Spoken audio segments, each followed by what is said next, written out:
సంవత్సరానికి చంద్రబాబు నాయుడు భార్య ఎక్కడికి వెళ్ళింది? హెరిటేజ్ లో కూర్చొని పాలు పెతుక్కుంటున్నారా? ఎందుకు ఉగాది వేడుకల్లో పాల్గొనలేదు?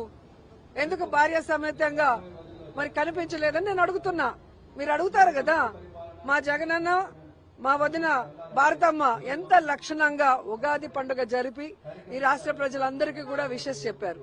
మరి సనాతన యోధుడు ఏదో హిందూ ధర్మాన్ని హిందూ కల్చర్ ని కాపాడడానికి పుట్టినట్టు కథలు చెప్తాడు కదా పవన్ కళ్యాణ్.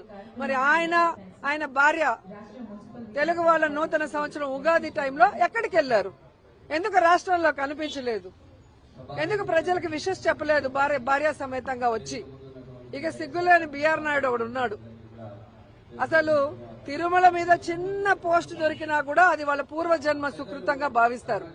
చైర్మన్ పదవి అయినా నాకేం పని లేదా, నాకేం ఇది అన్నం పెడుతుందా, నాకు హైదరాబాద్ లో ఇన్ని బిజినెస్లు ఉన్నాయి, అన్ని ఉన్నాయి, మరి రాజీనామా చెయ్యి. నిన్ను ఎవడు కంటిన్యూ అవ్వమన్నాడు? తిరుమలకు ఒక ఆవిడతో వస్తావు, షిరిడీకి ఒక ఆవిడతో వస్తావు, ఇంకో ఆవిడతో వస్తావు. మరి ఉగాది రోజు నూతన సంవత్సరం ఒక టీటీడీ చైర్మన్ కొండ మీద నించొని పంచాంగ శ్రవణం ఏర్పాటు చేసి భార్యా సమేతంగా ఈ రాష్ట్ర ప్రజలకి శుభాకాంక్షలు చెప్పాల్సిన అవసరం ఉంది కదా. మరి ఎక్కడ గాడిదలు కాస్తున్నారు, ఎక్కడ తిరుగుతున్నారో నేను అడుగుతున్నాను. వీటి మీద డిస్కషన్ పెట్టరు.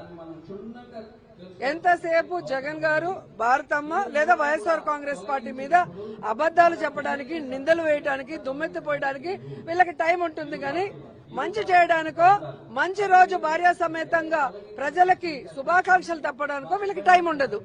ఇవన్నీ కూడా ప్రజలు గమనించాలి. అర్హత లేని వాళ్ళకి, పనికి మాలిన వాళ్ళకి, ప్రజల మీద ప్రేమ లేని వాళ్ళకి మనం కనుక గౌరవిస్తే ఈ విధంగానే ఉంటుంది. ఇలాంటి వాళ్ళని తరిమి తరిమి కొట్టాలని అందరినీ కూడా కోరుకుంటున్నా.